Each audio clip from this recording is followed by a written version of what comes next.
ও দুনিয়ার ইমানদারি মুসলমান আল্লাহর গোলাম, ভালো করে মনে রাখো রে যুবক,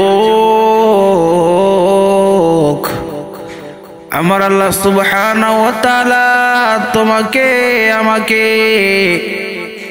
সৃষ্টি করেছেন শুধুমাত্র তার গোলামি করার জন্য। আরে আল্লাহ পাকের ইবাদত করার জন্য, মালিককে সিজদা দেওয়ার জন্য।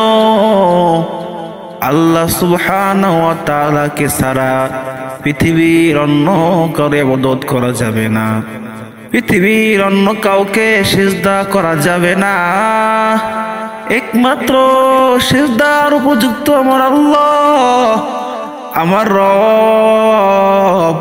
তাকেই বান্দা সিজদা করবে, তারই গোলামি করবে, তার ইবাদত বন্দেগী করবে।